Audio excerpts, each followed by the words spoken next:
কোটা সংস্কার আন্দোলন সকাল সন্ধ্যা সড়ক ও রেলপথ অবরোধকাল শুনানি আপিল বিভাগে। রোহিঙ্গা প্রত্যাবাসনে সহায়তা করতে চীনের প্রতি আহ্বান প্রধানমন্ত্রীর। ভারতকে সুবিধা দিলেও দেশের স্বার্থ রক্ষা করেনি সরকার, অভিযোগ মির্জা ফখরুলের।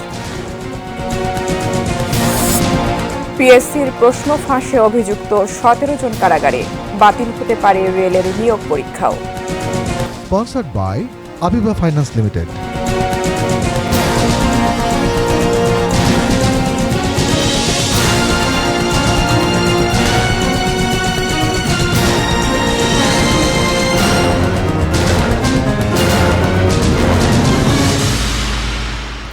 এটিএন নিউজ দেখছেন। রাত 9টার নিউজ আওয়ারে আমন্ত্রণ জানাচ্ছি। সঙ্গে আছি আমি ফারহিন টুম্পা। শুনছিলেন সংবাদ শিরোনাম। VSL Angle Channel HB VSL Bikrampur steel limited. অবশেষে টনক নড়েছে কর্তৃপক্ষের।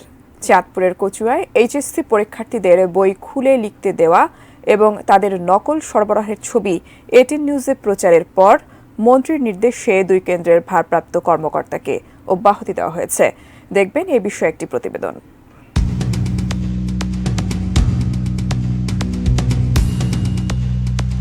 পরীক্ষার্থীরা বই খুলে লিখছে, এটা কি আপনাদের নজরে এসেছে কখনো? আমি আসলে হলে যাই না। আজকে তোমাদের কি পরীক্ষা হয়েছে? ইংলিশ সেকেন্ড পড়ানো। কত নাম্বার আনসার দিয়েছো? 100। এবারে বিস্তারিত। শুরুতেই কোটা সংস্কার আন্দোলন প্রসঙ্গ। আগামীকাল সারা দেশে সকাল সন্ধ্যা ব্লকেট কর্মসূচি ঘোষণা করেছেন কোটা সংস্কারের দাবিতে আন্দোলনরত শিক্ষার্থীরা। বিকেলে ঢাকা বিশ্ববিদ্যালয়ের কেন্দ্রীয় লাইব্রেরির সামনে সংবাদ সম্মেলনে এ ঘোষণা দেন বৈষম্য বিরোধী ছাত্র আন্দোলনের সমন্বয়ক নাহিদ ইসলাম। তিনি জানান, এটি কোটা বাতিলের আন্দোলন নয়, বাস্তবতার সাথে সমন্বয় রেখে কোটার যৌক্তিক সংস্কার চায় শিক্ষার্থীরা। ক্ষুদ্র নৃগোষ্ঠী, প্রতিবন্ধী ও মুক্তিযোদ্ধাদের জন্য কোটা থাকতে পারে উল্লেখ করে সর্বোচ্চ 5% কোটাকে যৌক্তিক বলে দাবি শিক্ষার্থীদের। এক দফা দাবি আদায় না হওয়া পর্যন্ত আন্দোলন কর্মসূচি চলবে বলেও জানান তারা। কোটা যেহেতু একটি আন্দোলনের প্রেক্ষিতে এই ডিসিশনটি হয়েছিল এবং আমরা মনে করছি নির্বাহী বিভাগ এবং বা সরকারের এখানে হস্তক্ষেপের সুযোগ রয়েছে। সরকার চাইলে একটি নতুন পরিপত্র জারি করতে পারে। ফলত আমাদের আন্দোলন কিন্তু আর আদালতের প্রেক্ষাপটে নেই। আমাদের আন্দোলনটি এখন মূলত সরকার এবং নির্বাহী বিভাগের প্রতি। তো সেই জায়গা থেকে আমাদের যে বাংলা ব্লকেট কর্মসূচি আমরা ঘোষণা করেছি এবং গত 2 দিন ধরে চলমান ছিল, সেটি অব্যাহত থাকবে। আগামীকাল 10ই জুলাই 2024 আমাদের যে এক দফা দাবিতে সকাল সন্ধ্যা সারা দেশে ব্লকেট কর্মসূচি পালিত হবে। কোটা বিরোধী আন্দোলনকে কেন্দ্র করে কোনো রকম উস্কানিতে পা না দিতে ছাত্রলীগ এবং পুলিশের প্রতি নির্দেশ দিয়েছেন প্রধানমন্ত্রী।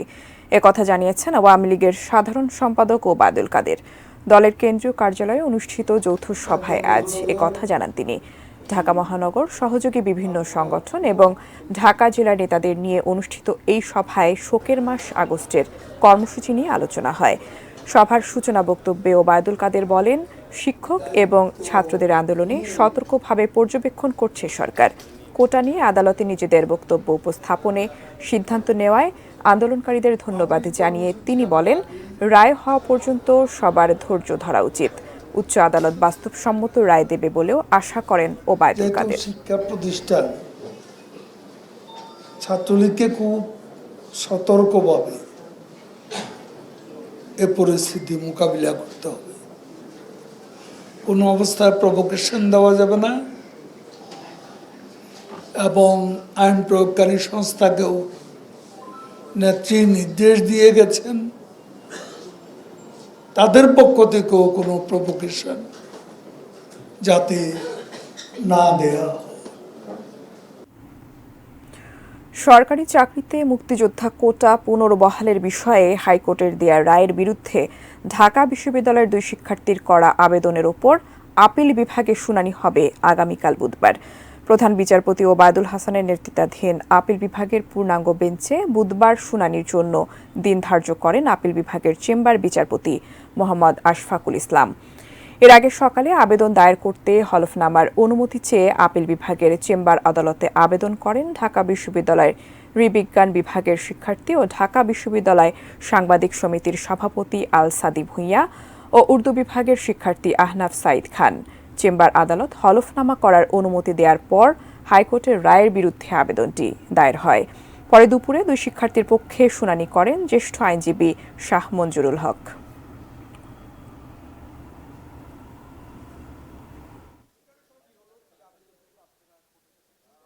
আমরা সাধারণ ছাত্রছাত্রীদের পক্ষে কোটা পদ্ধতির সংস্কার হওয়া দরকার। আমরা যে আদেশটা চাচ্ছি যে এই অবস্থায় হাইকোর্ট ডিভিশনের আদেশটি অ্যাপিলেট ডিভিশন কর্তৃক জাস্টিফাই না হওয়া পর্যন্ত আমরা একটা স্থগিতাদেশ চেয়েছি আজকে। অনারেবল জাজ ইন চেম্বার আগামীকালকে এটা ফিক্স করেছে। সর্বজনীন পেনশনের প্রত্যয় স্কিম বাতিল চেয়ে আন্দোলনের 7 দিন পার হয়েছে। অচল দেশের পাবলিক বিশ্ববিদ্যালয়গুলো। শিক্ষক নেতাদের অভিযোগ, সরকার তাদের জিম্মি করেছে। মঙ্গলবার সকালে প্রতিবাদ সমাবেশে 7ম দিনের সর্বাত্মক কর্মবিরতির সূচনা করেন ঢাকা বিশ্ববিদ্যালয়ের কর্মকর্তা কর্মচারীরা। এরপর বিক্ষোভ মিছিলে অংশ নেন তারা। অভিন্ন দাবিতে কর্মবিরতি পালন করছেন শিক্ষকরাও। দুপুরে কলাভবনের মূল প্রবেশদ্বারে অবস্থান নেন তারা। শিক্ষক নেতাদের হুঁশিয়ারি, দাবি আদায় না হলে শ্রেণীকক্ষে ফিরবেন না তারা। ঢাকা বিশ্ববিদ্যালয় শিক্ষক সমিতি, অন্যান্য শিক্ষক সমাজ, আমরা কাউকে জিম্মি করিনি। বৈষম্যমূলক প্রত্যয় স্কিমের বেড়া জালে আটকে আপনারা আমাদের জিম্মি করেছেন। সরকারের পক্ষ থেকে আন্দোলনরত শিক্ষকদের সঙ্গে কিভাবে যোগাযোগ হয়েছে জানালেন শিক্ষক নেতা অধ্যাপক নিজামুল হক ভূঁইয়া। মন্ত্রী, আওয়ামী লীগের সাধারণ সম্পাদক জনাব ওবায়দুল কাদের এমপি সাহেব, যিনি জাতীয় নেতাও বটে, ওনার সাথে কথা হয়েছে আমার সরাসরি। আমাদের শিক্ষামন্ত্রী মহোদয়ের সাথে সবসময় যোগাযোগ হচ্ছে, শিক্ষা উপদেষ্টার সাথে যোগাযোগ হয়েছে, যাদের মাধ্যমে হয়তো এই সমস্যাটার সমাধান আসতে পারে। আমরা ওনাদের সাথে ইনডাইরেক্টলি আমাদের যোগাযোগ হচ্ছে। শিক্ষক কর্মচারীদের আন্দোলনে স্থবির পাবলিক বিশ্ববিদ্যালয়ের শিক্ষা কার্যক্রম। এ নিয়ে ক্ষোভ আছে অনেকের। তবে দাবি পূরণ হলে ছুটির দিনগুলোতেও অতিরিক্ত ক্লাস নিয়ে ক্ষতি পোষানোর চেষ্টা হবে, আশ্বাসও এই শিক্ষক নেতার। আমরা চাচ্ছি আমাদের আত্মমর্যাদা নিয়ে আমরা যাতে বেঁচে থাকতে পারি। Zahid Hossain, ATN news, Dhaka. অন্য প্রসঙ্গ, জোরপূর্বক বাস্তুচ্যুত রোহিঙ্গাদের মিয়ানমারে প্রত্যাবাসনে বাংলাদেশকে সহায়তা করতে চীনের প্রতি আহ্বান জানিয়েছেন প্রধানমন্ত্রী শেখ হাসিনা। চীনা কমিউনিস্ট পার্টির চেয়ারম্যান ওয়ান হুনিয়ের নেতৃত্বে চীনা পিপলস পলিটিক্যাল কনসালটেটিভ কনফারেন্সের একটি উচ্চ পর্যায়ের কমিটির সাথে বৈঠকে তিনি কথা বলেন। 4 দিনের চীন সফরের দ্বিতীয় দিনে আজ রাজধানী বেইজিংয়ে তিনি আহ্বান জানান। বৈঠকে রোহিঙ্গা সংকট সহ বিভিন্ন আঞ্চলিক ও দ্বিপাক্ষিক ইস্যু, বাংলাদেশ ও চীনের মধ্যে বাণিজ্য ব্যবধান কমানো, দুই দেশের কূটনৈতিক সম্পর্কের 50 বছর উদযাপন, দ্বিপাক্ষিক সম্পর্ক বৃদ্ধির পদক্ষেপ সহ বিভিন্ন বিষয়ে আলোচনা হয়। এছাড়া মঙ্গলবার স্থানীয় সময় বিকেলে চীনের তিয়ানআনমেন স্কোয়ারে চীনা বিপ্লবী বীরদের স্মৃতিস্তম্ভে ফুল দিয়ে শ্রদ্ধা নিবেদন করেছেন প্রধানমন্ত্রী শেখ হাসিনা। এ সময় দুই দেশের জাতীয় সঙ্গীত বাজানো হয় এবং বিয়োগেলে করুণ সুর বেজে ওঠে। এর আগে প্রধানমন্ত্রী সেখানে পৌঁছালে চীনা সশস্ত্র বাহিনীর একটি চৌকস দল তাকে রাষ্ট্রীয় সালাম জানায়। চীনের প্রধানমন্ত্রী লি কিয়াং এর আমন্ত্রণে দ্বিপক্ষীয় সফরে বেইজিংয়ে অবস্থান করছেন শেখ হাসিনা। মিয়ানমার যাতে রোহিঙ্গাদের ফেরত নিয়ে যায় সেজন্য চায়নার সহযোগিতা কামনা করেন এবং প্রত্যুত্তরে সিপিপি-সিসির প্রেসিডেন্ট তিনি বলেছেন যে এই ক্ষেত্রে মায়ানমার এবং বাংলাদেশের ক্ষেত্রে আলোচনার ক্ষেত্রে চায়না ফ্যাসিলিটেটরের কাজ করবে এবং তাদের পক্ষে যতটুকু সম্ভব তারা মায়ানমার সাথে আলাপ আলোচনা করে যাতে রোহিঙ্গাদের প্রত্যাবাসন শুরু হয় সে ব্যাপারে তারা যতটুকু সম্ভব, সর্বোচ্চ যতটুকু সম্ভব সেই সহায়তা তারা করবেন। এর আগে সকালে বিনিয়োগ ও বাণিজ্য সংক্রান্ত এক সম্মেলনে প্রধানমন্ত্রী বাংলাদেশে বিনিয়োগ করতে চীনের ব্যবসায়ীদের প্রতি আহ্বান জানিয়েছেন। দেশে চমৎকার বিনিয়োগ বান্ধব পরিবেশ রয়েছে জানিয়ে তিনি বলেছেন, বাংলাদেশকে পৃথিবীর সেরা বিনিয়োগ বান্ধব দেশে পরিণত করাই তার সরকারের লক্ষ্য। রেজন ফয়েজের রিপোর্ট। চীনের রাজধানী বেইজিংয়ে বাংলাদেশ ও চীনের মধ্যে ব্যবসা, বাণিজ্য ও বিনিয়োগের সুযোগ শীর্ষক সম্মেলনে যোগ দেন প্রধানমন্ত্রী শেখ হাসিনা। বাংলাদেশ ও চীনের কয়েকশো ব্যবসায়ী নেতা, বিনিয়োগকারী ও উদ্যোক্তা এই সম্মেলনে যোগ দেন। প্রধানমন্ত্রীর সময় বাংলাদেশের অবকাঠামো, জ্বালানি, আইসিটি ও পর্যটন সহ বিভিন্ন খাতে বিনিয়োগ করতে চীনের ব্যবসায়ীদের প্রতি আহ্বান জানান। I encourage the Chinese business community to consider key sectors in Bangladesh. We welcome investments in our infrastructure, energy, renewable energy, and logistics sectors. বাংলাদেশের বিশাল তরুণ শ্রমশক্তি, সরকারের বিনিয়োগ বান্ধব নীতি ও নানা উদ্যোগ তুলে ধরে শেখ হাসিনা দাবি করেন, বাংলাদেশে বিদেশি বিনিয়োগকারীদের জন্য চমৎকার পরিবেশ রয়েছে। Bangladesh is committed to ensuring your business operations and profitable. Bangladesh এমন একটি গুরুত্বপূর্ণ ভূকৌশলগত অবস্থানে রয়েছে যেখানে পৃথিবীর প্রধান সব বাণিজ্য পথের সরাসরি সংযোগ রয়েছে, বলেন প্রধানমন্ত্রী। Bangladesh is situated in an important geostrategic location with direct connectivity to all major international trading and shipment routes.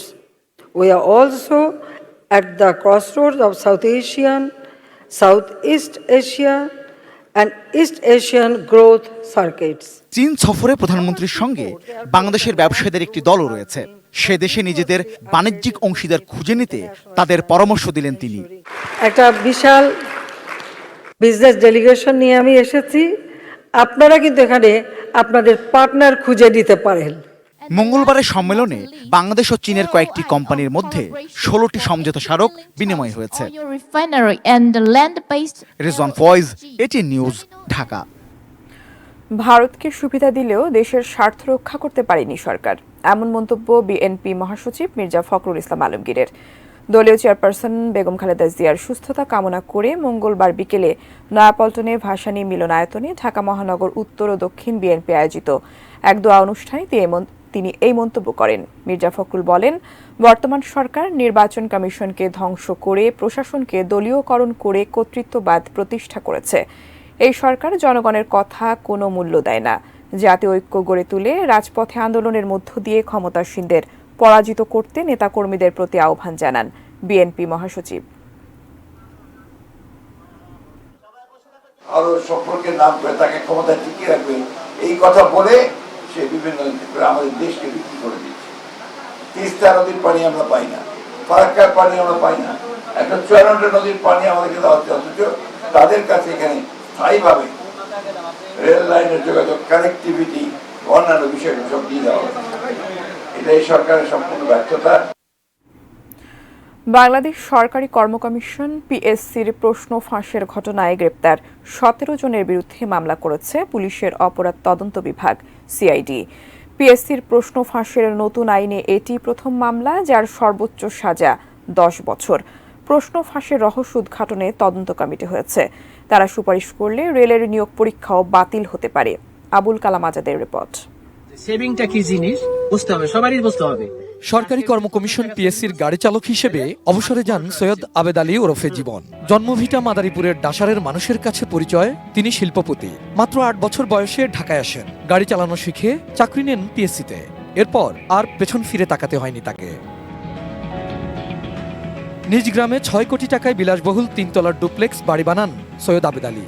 বাড়ির পাশেই নির্মাণ করেন পাকা মসজিদ। এছাড়া সরকারি জায়গা দখল করে তার খামার ও মার্কেটের কাজ নির্মাণাধীন। গড়ে তোলেন অঢেল সম্পদ। উপজেলা নির্বাচনে চেয়ারম্যান প্রার্থী হতেও তিনি সরব প্রচারণায়।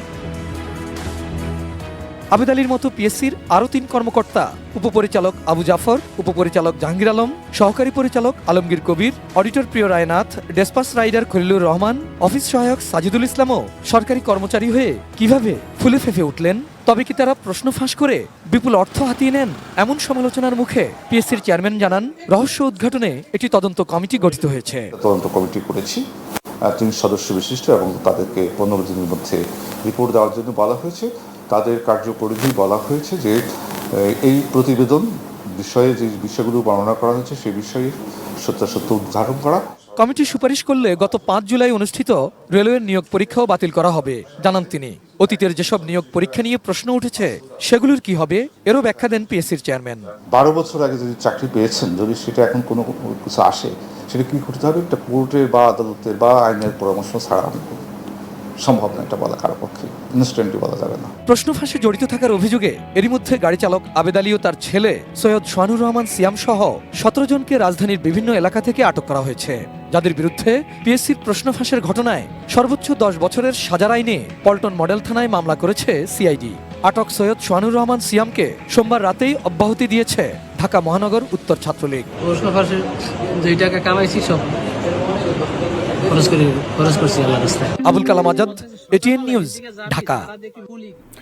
ছাগলকাণ্ডে আলোচিত জাতীয় রাজস্ব বোর্ডের সাবেক সদস্য মতিউর রহমানের কতটি জাতীয় পরিচয়পত্র আর পাসপোর্ট আছে জানতে চেয়ে সংশ্লিষ্টদের কাছে চিঠি দিয়েছে দুর্নীতি দমন কমিশন দুদক। তার পিকনিক স্পট আপন ভবনের তথ্য চেয়েও চিঠি গেছে গাজীপুরের জেলা প্রশাসকের দপ্তরে। আলোচিত সমালোচিত মতিউর রহমান এবং তার পরিবারের একাধিক জাতীয় পরিচয়পত্র আর পাসপোর্ট থাকতে পারে বলে সন্দেহ করছে দুদক। তাই তাদের ব্যাপারে খোঁজ নিতে নির্বাচন কমিশন ইসি এবং পাসপোর্ট অফিসে চিঠি দিয়েছে দুদকের অনুসন্ধান সংশ্লিষ্ট টিম। সংস্থাটির উপপরিচালক আনোয়ার হোসেন স্বাক্ষরিত চিঠিতে পিকনিক স্পট আপন ভবনের তথ্য চেয়ে গাজীপুরের জেলা প্রশাসককে চিঠি দিয়েছে দুদক। পিকনিক স্পটটির নামজারি সহ বিস্তারিত তথ্য চাওয়া হয়েছে। অঢেল সম্পদের মালিক মতিউর ও তার পরিবারের নামে থাকা ঢাকায় 4টি ফ্ল্যাট ও বিভিন্ন জেলায় 866% স্থাবর সম্পত্তি জব্দ করার আদেশ দিয়েছেন আদালত। এছাড়া দুদকের আবেদনে মতিউরের দেশত্যাগেও নিষেধাজ্ঞা দেওয়া হয়েছে। চাঁদপুরের কচুয়ায় এইচএসসি পরীক্ষায় 100% পাস নিশ্চিত করতে পরীক্ষার্থীদের নকল সরবরাহের খবর প্রচারের পর টনক নড়েছে শিক্ষা মন্ত্রণালয়ের। মন্ত্রীর নির্দেশে 2 কেন্দ্রের ভারপ্রাপ্ত কর্মকর্তাকে অব্যাহতি দেওয়া হয়েছে। বিস্তারিত জানাচ্ছেন আসাদ ভুঁইয়া। আপনার শিক্ষার্থীরা এখানে পরীক্ষা দেয়, তাহলে আপনি এখানে এসে কি দায়িত্ব পালন করেন? চাঁদপুর জেলার কচুয়া উপজেলায় 7টি কেন্দ্রে এইচএসসি পরীক্ষা অনুষ্ঠিত হচ্ছে। 100% পাস নিশ্চিত করতে কলেজ অধ্যক্ষদের নেতৃত্বে শিক্ষার্থীদের নকল সরবরাহ করেন শিক্ষকরা।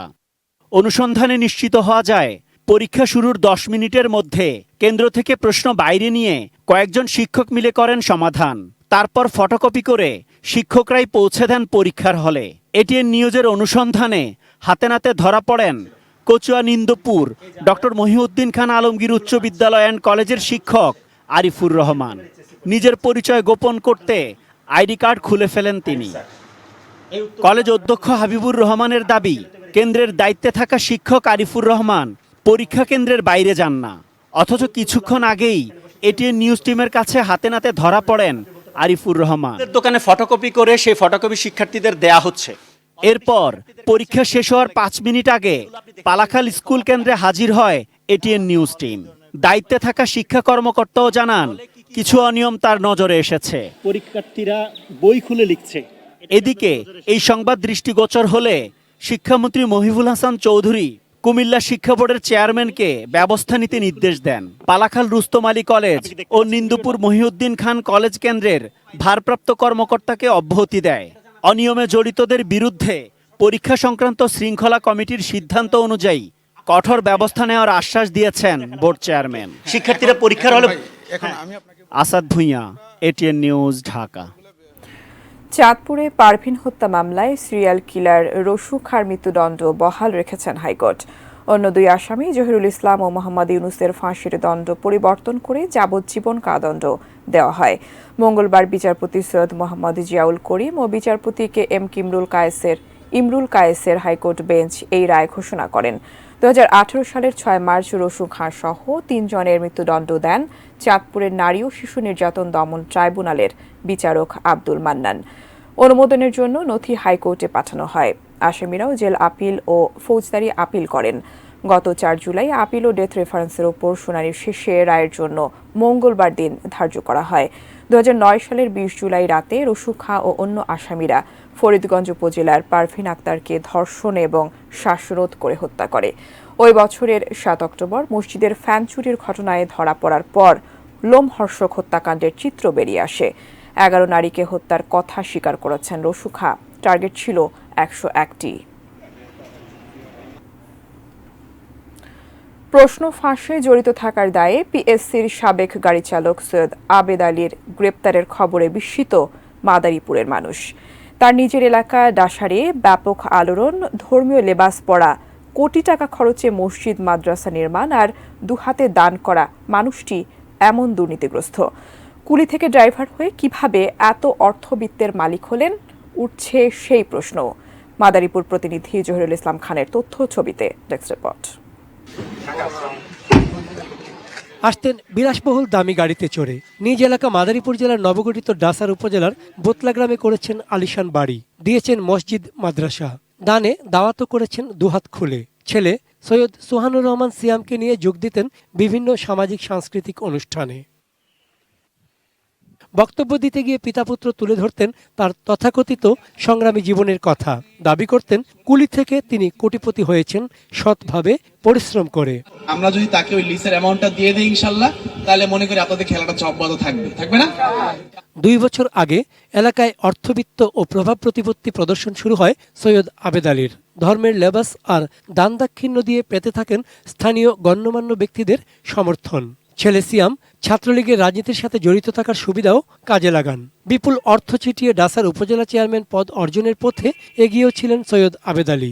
সরকারি কর্মকমিশনের নিয়োগ পরীক্ষার প্রশ্নপত্র ফাঁসের সাথে জড়িত থাকার অভিযোগে সৈয়দ আবেদ আলী গ্রেপ্তার হওয়ার পর এলাকাবাসীর মাঝে ব্যাপক আগ্রহ। কোথা থেকে এত সম্পদের মালিক হলেন একজন ড্রাইভার, ধারণাই করতে পারছেন না তারা। আমি জানি না অন্তত সে কি ব্যবসাটা করে, কিন্তু আমি যতটুকু জানি সে আগে ড্রাইভার ছিল। সে যেভাবে আগুয়েছিল যে উপজেলা চেয়ারম্যান সে তো হয়েই যাব। পিসি নিয়ে যে সে নতুনভাবে একটা অঘটন ঘটাইছে, এটা নিয়ে সরকারের ব্যাপার, সরকার খতিয়ে দেখবে। এই এখানে কি বানাইতো, এত টাকা কই পেলো? এই যে বানাইছে, জায়গা পরিবেশে জায়গা কিনছে, এটা গরুর একটা খামার দিবে। তবে দামি গাড়ি, আলিশান বাড়ি, কুয়াকাটায় তারকা হোটেলের মালিক, কোটি কোটি টাকা ব্যাংক ব্যালেন্স, সবই যে দুর্নীতির মাধ্যমে অর্জন তা জেনে বিস্মিত ও অসম্মানিত বোধ করছেন ডাসারের মানুষ। উপযুক্ত শাস্তি দাবি মাদারীপুরবাসীর।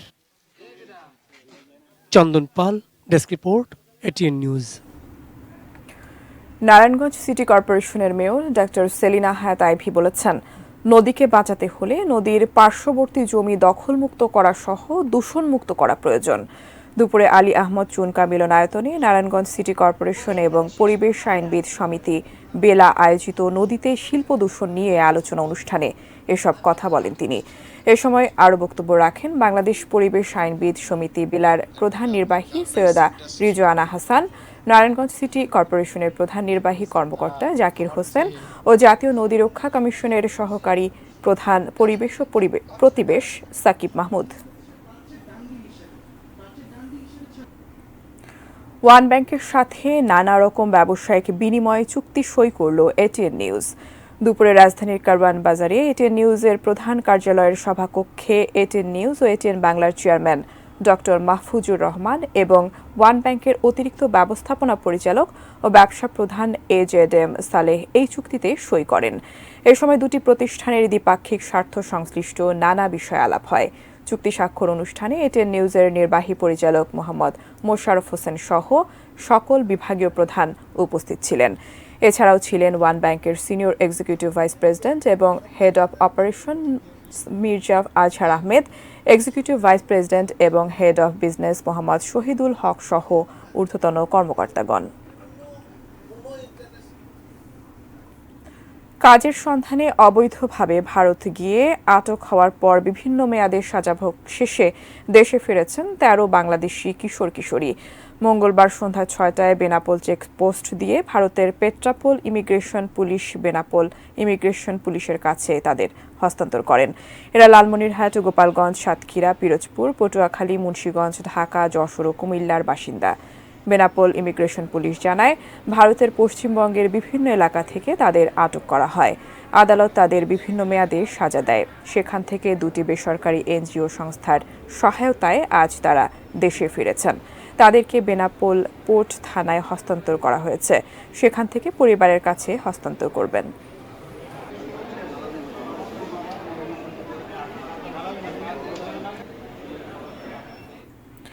বাংলাদেশ ব্যাংকের লং টার্ম ফাইন্যান্সিং ফ্যাসিলিটি BBLTFF-এ অংশগ্রহণকারী হিসেবে কেন্দ্রীয় ব্যাংকের সাথে কমিউনিটি ব্যাংকের একটি অংশগ্রহণমূলক চুক্তি স্বাক্ষর হয়েছে। মঙ্গলবার বাংলাদেশ ব্যাংকের প্রধান কার্যালয়ে এই চুক্তি স্বাক্ষর হয়। বাংলাদেশ ব্যাংকের deputy governor doctor Mohammad Habibur রহমানের উপস্থিতিতে চুক্তিতে স্বাক্ষর করেন financial sector support and strategic planning ডিপার্টমেন্টের পরিচালক মিস লিজা ফাহমিদা ও কমিউনিটি ব্যাংক বাংলাদেশ PLC এর ব্যবস্থাপনা পরিচালক মশিউল হক চৌধুরী। অনুষ্ঠানে বাংলাদেশ ব্যাংকের নির্বাহী পরিচালক মিস হুসনে আরা শিখা সহ কেন্দ্রীয় ব্যাংকের ঊর্ধ্বতন কর্মকর্তারা উপস্থিত ছিলেন। কমিউনিটি ব্যাংকের head of credit risk management miss হাসি রানী ব্যাপারী এবং head of credit administration department ZM মাশিরু বিন কুদ্দুস অনুষ্ঠানে অংশ নেন।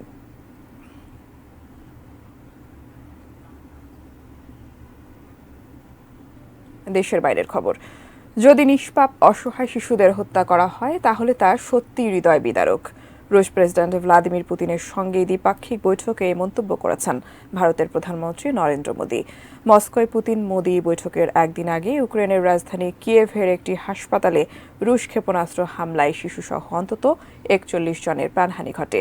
এ ঘটনার প্রেক্ষিতে পুতিনের সঙ্গে বৈঠকে এই মন্তব্য করেন নরেন্দ্র মোদী। সেই সঙ্গে সাধারণ ভারতীয়রা যাতে ক্ষতিগ্রস্ত না হয় তা নিশ্চিত করতে রাশিয়ার অবদান এবং ভারত ও রাশিয়ার মধ্যে দীর্ঘদিনের ঘনিষ্ঠ সম্পর্কের কথা তুলে ধরেন তিনি।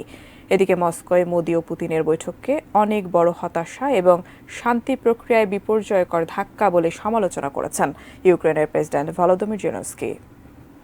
শেষ করব নিউজ আওয়ার, তার আগে এক নজরে শিরোনামগুলো জানিয়ে দিচ্ছি আরও একবার। কোটা সংস্কার আন্দোলন, সকাল সন্ধ্যা সড়ক ও রেলপথ অবরোধকাল, শুনানি আপিল বিভাগে। রোহিঙ্গা প্রত্যাবাসনে সহায়তা করতে চীনের প্রতি আহ্বান প্রধানমন্ত্রীর।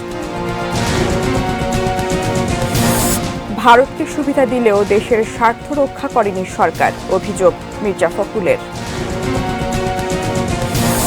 পিএসসির প্রশ্ন ফাঁসে অভিযুক্ত 17 জন কারাগারে, বাতিল হতে পারে রেলের নিয়োগ পরীক্ষাও। সিরিয়াল কিলার রসু খাঁর মৃত্যুদণ্ড হাইকোর্টে বহাল। যদি শিশুদের হত্যা করা হয় তাহলে তা সত্যি হৃদয় বিদারক, পুতিনের সঙ্গে বৈঠকে Modi. Sponsored by Aviva finance limited. এই ছিল নিউজ আওয়ার। এটিএন নিউজের সব খবর জানতে ভিজিট করুন www.atnnewstv.com। এছাড়া চোখ রাখুন এটিএন নিউজের ইউটিউব ও ফেসবুক পেজে। সঙ্গে থাকুন, দেখতে থাকুন এটিএন নিউজ। ধন্যবাদ সবাইকে।